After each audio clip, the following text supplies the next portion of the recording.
So I'd like to just take a moment to... There's a mic back there. Yeah. Hello? Can you hear me? There you go. Can you hear me now? Yeah, a little better? Okay. Hear me now. I do that. Just turn it up. I guess I want to say a couple of words about Kathy Kelly. She's by far the most prominent member of our tiny organization, the West Suburban Faith-Based Peace Coalition. She's a co-founder of Voices for Creative Nonviolence. Kathy lives in voluntary poverty to avoid paying taxes, which are increasingly used to promote militarism and the arms race. We should have a peace race, you know. For decades, she's been living with people all over the planet who have been victims of war. Most recently, she lives and works with the Afghan peace volunteers. And just yesterday, she Yes, turned speak into the mic. Kabul. Frank, the mic, use the mic. Hold it close to you. Oh, The mic. okay. I don't know if you heard what I said. I don't want to repeat everything. But Kathy is known the world over. She was 3 times nominated for the Nobel Peace Prize. Without further ado.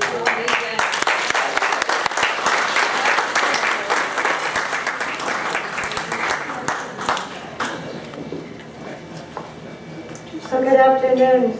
Can everybody hear me okay? Yeah. It's that high school study teacher voice that never goes away. Thank you so much, Frank and Kay and all of the people in West Suburban faith-based peace groupings. Father O'Shea, thank you for welcoming us together. It's very, very good to see familiar faces and also to have had a chance, however briefly, to meet Madir and Hunam and to read the essays, 2 of which were written by very close friends of mine, Laurie Dagnier and Dr. John Brewer. There is something kind of familial about today's gathering. I was so happy to be picked up at the train station by quite a few of Frank's and Kay's children. And so I wanted to tell you that in the Kelly family, a typical response to anxiety was humor. It usually worked, especially if it was my brother Jerry. He's very funny. And so I remember after I'd gotten out of having been in prison for about, I think it was a 3-month sentence, and my family was at the dinner table looking kind of wooden, and somebody said, well, Kath, how was it? And then my other sister said, well, at least you had a chance to do some writing, didn't you, huh? And I said, yeah. And one of my other sisters said, you're going to write a book about your life, right? And finally, my brother Jared blurted out, yeah, it's going to be a pop-up book. They're like, where's Waldo? Because Kathy pops up in various war zones. Well, the idea of being in the war zones, of course, is to be alongside people who very much wish they could run away. They've got nowhere to run, and they've got nowhere to hide. And so often, I feel as though maybe the main thing I'm supposed to do is just stand there where my shoulder becomes damp and I hold young women who cry and listen to young men who shake. And during my last visit, I just got back from Afghanistan, we had a chance to have a Skype phone conversation with Asma, who is a young mother living in Gaza. And she told me about how in the 2012 bombing of Gaza, she was then a mother of 2. And at one point, it became very clear that the rockets and the missiles were raining down on her neighborhood, and they had to make a run for it. But she couldn't run and carry both of the children. She just couldn't. So she had to pick which child would she run with. And she was trying to do it, and the next thing she knew, she collapsed from a mild stroke. And she said to me, people my age, women at 27 and 28 years of age, shouldn't be suffering mild strokes. And so my young friends in Afghanistan, the women I lived with this summer, Zarbuna and Zahidi, tried to comfort her and say, yes, in our lives we do that too. And Sarguna said, I remember being under bombs and I just wanted a hole that my family could jump into. Just a hole to jump into. And so here we are today, remembering the aftermath of World War I. Could there have been a more nightmarish, more hideous war? Thinking about the trenches and the holes people jumped into, fighting meaningless war over little tiny stretches of land, sometimes the holes so filled with mud and vermin that the soldiers died because they sank into the bog of the holes that dotted Europe. And Wilfred Owen, a brilliant poet, one who died in the trenches of World War I, before he died, wrote poems that have gripped people's imagination, poems that I'd like to think helped inform the desire to sign the Kellogg-Briand Act, to sign the Peace Pact, to say, no, we won't do it again. It wasn't the war to end all wars, but that vision was there. And what Wilfred Owen wrote in one of his poems, likened Europe, which was filled with people who had been slaughtering each other for decades, to Father Abraham in the tradition in Genesis. And you recall that Father Abraham believed the great God wanted him to sacrifice his son, his beloved son Isaac. He believed God wanted that. And so he sent the son out to collect the firewood that would become his own funeral pyre. And he was about ready to bring the knife down, and in Wilfred Owen's exquisite poem, he says, and the angel of the Lord said, lay not thy hand upon the lad. See in the thicket a ram.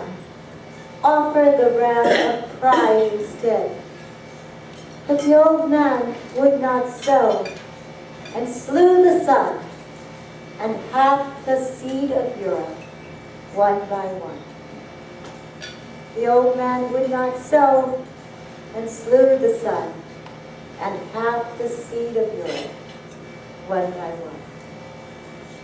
And so I asked myself, what did Wilfred Owen mean when he said, see in the thicket a ram, offer the ram of pride instead? And I think we do have a pride here in this country that we are trying to make things more secure, especially for the children. And how can we offer that up? How can we ever say no? We don't try to make it more secure for the children. But what can we say to Asma, who suffers a heart attack, while U.S. paid for missiles, free of charge, are being rained down on her head? We weren't securing her children. We'd like to think that we're the ones who are the protectors of the world. But I just came from Afghanistan, where mothers come weeping because they can't feed their children. Do you know the cost to keep one U.S. soldier in Afghanistan for 1 year now has risen? The last time I was with many of you, I said it was $1 million per soldier per year. Now the cost is $2.1 million to keep one U.S. soldier in Afghanistan for 1 year. Do you know the cost to get iodized salt into the diet of a starving child in Afghanistan? And over 50% of the children are suffering from severe acute malnourishment.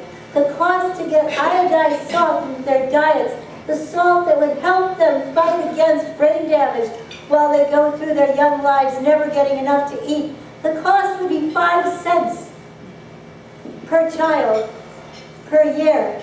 Imagine Lady Justice and the scales of justice. And on one side, 2.1 million per soldier per year. And on the other side, 5 cents, a nickel per child per year. Show me the American who would say, I want to pay for the soldier, not the child. Of course, we want to secure the world. And we can. And we could have avoided so much slaughter. But we need to know, we need the kind of education that Punim and Hadir are giving us. We need the kind of hard work of educating one another that the West Suburban Faith-Based Peace Initiative is giving us. And we need it rather desperately at this point. I want to tell you a story about a time when I was in Iraq, when when Iraq was most certainly not in the news, it was 1998, economic sanctions against Iraq had been going on hideously since the time when Saddam Hussein first had invaded Kuwait. Those sanctions were imposed August 6, 1990, and they weren't lifted until 13 years later. But this was 1998. And I was with a small team that had gone to break the economic sanctions. We broke those sanctions every chance we could. We were told we were criminals. We told the government we can't be bound by unjust laws. And we invited government officials to join us. And we were very clear. We never were sneaking around. We told them every time we went that we would break the sanctions and bring food and medicine as best we could. Well, in Fallujah at the time, the people were very tense and very afraid because it looked as though there was going to be another bombing. And so we were in Fallujah, and a British film crew asked if because we had some familiarity with, I guess, the lay of the land in Iraq by then, having gone so many times, they asked would we go with them to the marketplace, that they wanted to interview normal, average Iraqis about how they felt about the possibility that they were soon going to be bombed again. So we said, okay, we could do that. Well, the marketplace was very, very crowded.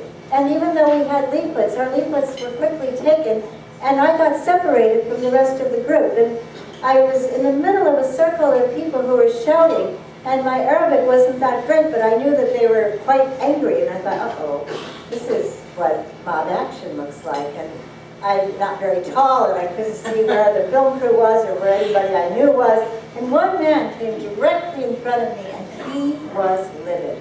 And he screamed at me, "You Americans, you Europeans, you come to my home. I show you water you would not even give your animals to drink. And this is all what we have." Because you see, the economic sanctions had made it impossible for them to repair their water systems, and the electricity had all been bombed out in the 1990 war. And so they had horrible, fetid water to give their children. He said, "This is all what we have to give our children. And now you say you will bomb us again? You cannot kill my son," he said. "My son, he was killed the last time you bombed Fallujah."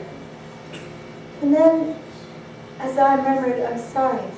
I'm so very sorry.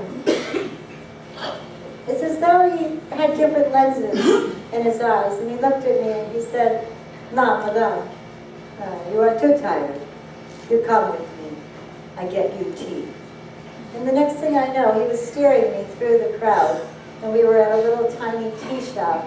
And he had just ordered the Nume Basra, the very special tea for southern Iraqis. And I think about that man and his hospitality and his forgiveness. And I want to learn from him. And I also, having just come back from Afghanistan last night, carry with me a story of my young friend Zikrullah. Some of you have watched a video of him, if you remember the young one peeling potatoes and talking about equality between people when he was 13. He's a real sage. But Zikrullah had never benefited from the advantages of education that would teach him properly to read and write. And part of the reason is because in these poorly constructed schools that are often reinforced by a militarism of violence, many of the teachers practice very severe corporal punishment. And Zakrullah's young life was kind of a dual life. He would work as a construction crew laborer when he was 8, 9, 10 years old. And then he'd get on his donkey many times and go out over the course of a week, 6 hours to a mountainside and collect fuel for the family, and then 6 hours back. And so the kid is dirt tired by the time it's time to go to school, and he wouldn't have done his homework. And the teacher would say, "Put out your hand." And he'd be beaten with 10 heavy strokes. And the teacher said, every time you don't have your homework, 10 more strokes, 10, 20, 30. And one day he suffered 60 strokes in one day. And after that, he ran away from that school and never went back again because he never wanted to face 70 of the hard strokes on his young hand. Well, now in Kabul, he's going back to school, and he's in 8th grade, but he's 18 years old. It's not so easy. He's certainly the oldest in the class, but I think he's the wisest, and I'm quite sure he's wiser than his teacher, another teacher who believes in corporal punishment.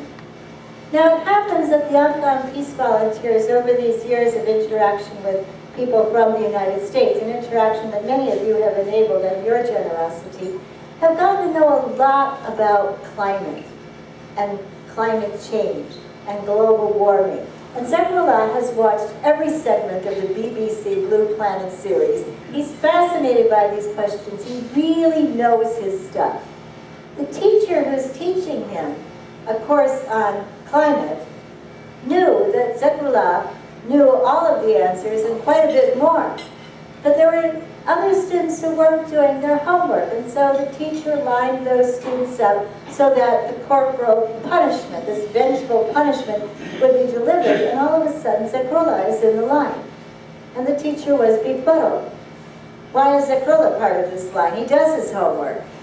And Zekrullah was the sixth in line of 13, and he said to the teacher, "I'm here because I know that beating students doesn't help them to learn. I know because I ran away from school because of beatings. So please give me the beatings that you would have given to the other students in the line." And the teacher was so angry that at first the teacher administered the beatings, and this happened week after week, and the teacher tried to belittle Zekrullah, make fun of him, ignore him. But ultimately, the teacher in vengeance did administer the beatings with an even harsher weapon, a rattan cane, canings, in front of the class. And the other students eventually so much didn't want to see Zekrullah being punished so badly that they actually did start to do their homework. But I think that it was the teacher and the other students who learned the most. Even though the teacher then failed Zekrullah, he did quite well on the final exam, but the teacher was so angry, he failed Zekrullah, sort of adding salt to the wound. But Zekrullah passed with flying colors in my book, because he's learned from Bacha Khan, the Muslim Gandhi, and from Mohandas Gandhi, and from the Reverend Dr. Martin Luther King. And one of the main questions he asks, along with his friends, is how can we learn to live together without wars? And this is such an important question for our time. How can we learn to live together without wars? And let us have hope as we address that question. You know, Professor Noam Chomsky has had conversations with these youngsters in Afghanistan. He likes them. And he's quite a well-known professor and a great proponent of peace in our time. And he's talked quite a bit about somebody who formerly was in charge of STRATCOM. And this man's name is General Lee Butler. And 20 years ago, General Lee Butler wrote that we had so far survived our nuclear weapon era by some combination of skill, luck, and divine intervention.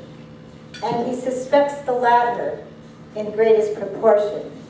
And he says that he feels rueful because in his career, he had told people that the nuclear weapons would work, but now he has come to realize that it is his burden to declare with all the conviction I can muster that in my judgment, they served us extremely ill.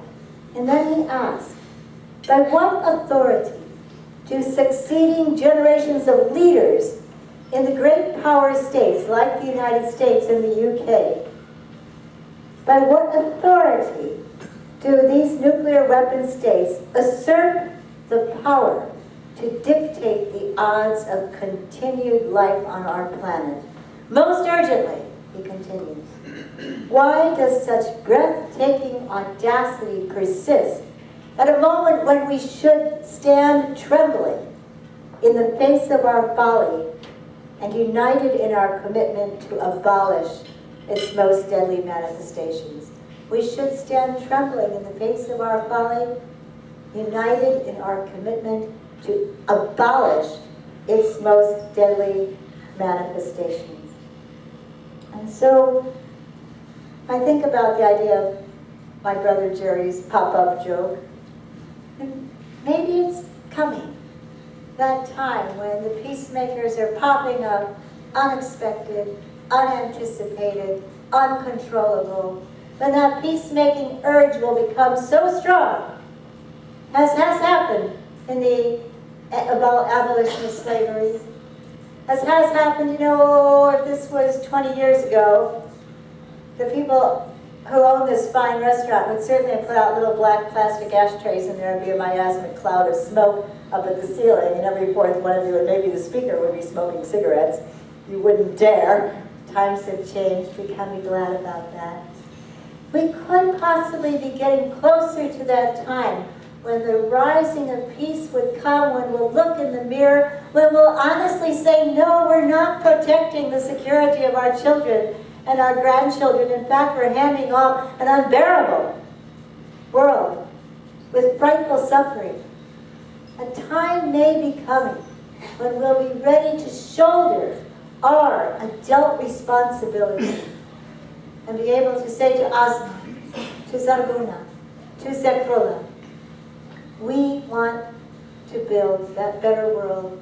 We want to answer the question, how can we learn to live together without killing one another by practicing something we really do believe in? Love of neighbor, love of enemy, loving another person even more than you love yourself. And I saw those themes threaded through the fine essays in your program, the product of so much study by our friends here, study of language, study of culture, study of peace. And from the deep heart's core, we do thank you, and we do want to offer up the ram of pride, and with all humility say we need to learn from you, and we are so glad you've come.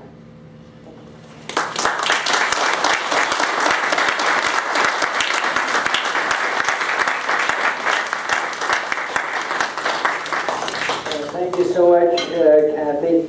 I think we have time for a question or two from the audience. If somebody would like to raise a question to Kathy back there. Kathy, do you have any reading on the controversy on the elections there now? Apparently they're doing an audit of the ballots, but now both sides seem to be failing on that. What, do you have any reading on that? Well, it seems as though the blue finger of the voters has really been cheapened in this whole process because there was so much fraud committed. I mean, they're discovering on both sides that massive, massive fraud had gone on. And whatever the result, it won't be a reflection of the will of the people. It will be more of a reflection of how the elites are going to try to cobble together an ongoing power structure. The people running Afghanistan currently are warlords of the worst stripe. Their hands are bloody, they've committed atrocities, they've used tremendous terror to frighten people into submission. Every cabinet level minister in Afghanistan's governance, with the exception of the Minister of Agriculture, is a former warlord with massive crimes. Some of them are pretty ghastly crimes. So how would democracy begin to actually function in Afghanistan? The good news is that it's a country in which 65% of the population are under 25 years of age. In fact, some statisticians say, no, it's 65 or under 18 years of age. So there's a new generation. That generation greatly needs education, education, education. I just told you the bad news story about how corrupt the education system is. But I have found on a very microcosmic level that the young ones we know they're hungry, they're thirsty for knowledge, and they learn quickly. So it may be that a new generation will be so fed up with the corruption and the violence that they'll try to go in a different direction. When I go, I live, this was my first time living with the newly formed women's community, which was quite wonderful, but we live inter-ethnically, and Pashto, Tajik, Hazara youngsters are living together, working together, and then trying to help these street kids who are even worse off than they are. And so I do hold out some hope, but not in the election processes as we've seen them so far. Thank you. And today we just learned that Abdullah has said that he's going to call it quits on participation in the audit. Sorry to be so long in answering this question, but Kabul is a bubble. It's pretty safe in Kabul. There were some attacks and killings over the 7 weeks that I was just there, but outside of Kabul, when I talk to people who run this Italian hospital that has 45 clinics and 3 hospitals and ambulances crisscrossing the country, they say they get steady, constant reports of tremendous fighting that's going on all around the country. Thank you. Good afternoon to one and all here, and it's amazing to have met Kathy Kelly. And I have read about you online, and I have a question for you. You are an inspirer to all the peace lovers here. What inspired you to get into this peace revolution and peace activities? And how do you interpret today when you stand back and think, is it worth enough and you love to do this? And how would you inspire the youngsters? Well, there were these young Indian friends that joined me in a peace camp back in 1990, and they still continue to inspire me. Maybe I could just tell a quick story. I don't know where I got it from, but I have a genuine fear of edges. Like being on the train platform, I'm always afraid if somebody else's children are going closer to the edge, I'm going to pull them back. And I think it's a neurosis. But going through Bamyan in the central highlands of Afghanistan, I thought I was doing pretty well. I'd gone up mountainsides, come down, hadn't fainted, didn't fall. And then we got to what was like a small river. And when we got to the edge, I realized that my friends were crossing it by walking along what looked like a pencil to me. And I thought, woo, not this flower. I mean, I don't know if I thought a helicopter was going to come suddenly, but I just froze. I couldn't get one foot in front of the other. And the kids realized, well, she's not moving. She's like a statue. And so finally, Fies, who was dressed in an immaculate white outfit, I think he was about 16 at the time, he jumped in the water. And he put up his long arms. And he said, my grandmother, Mother Bazooka, I catch you. And I got across. Knowing that if I fell, Fies would catch me. So I think it's that falling in love. You fall in love with people you can't imagine not wanting the best. They want the best for you. It's been my experience every time I've been in a war zone. I was speaking with Hadir about being in Gaza in 2009 when a bomb exploded once every 11 minutes. And after 22 days of that, when finally the ceasefire was announced and we thought, okay, this one is going to hold, I remember Yusuf just sinking down into a chair and the back of her hand hit her head. And she said, can you imagine? This first time I breathe in all these days, I'm so worried for my children. And this time, I can't imagine how she made it through 50 days of bombing. But I also can't imagine that anyone on this earth, including people in Israel, wouldn't then want to embrace her and say, yes, we want your children to live. Wouldn't go to Asma, who suffers the collapse, and say, yes, we want your children to live. And so now we live in a world where a warning, as wars get more civilized, you get a telephone call first, saying, we are about to destroy your house, get out now. And there's nowhere you can run to, but you get a telephone warning you first. And I think when we subject that to rationalization and say we are all part of one another, we won't separate out the children who should live and the children who should die. And so I feel hopeful that a better world is coming. How did Arundhati Roy put it? I can feel it breathing on my neck. Another world is coming. Thank you. That's good. Okay. Kate? Okay. As most of you know, I'm married to Frank. with this wonderful person who I thought one day is crazy, just like Kathy. Oh, Kathy's up in jail. Oh, wait, I got news for you. What's the news? Kathy can make the talk tonight. But I thought, thank God, there's somebody crazy like Frank. You. So it's a love-hate relationship. I love Kathy.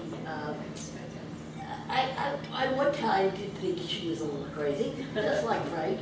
Who neighbors? Oh God, I love my neighbors. They are super. But ask them about Duvel, USS Cabo. I don't touch that. I leave it to Kathy. All I know is you're not in jail. Just tell us when you're in jail.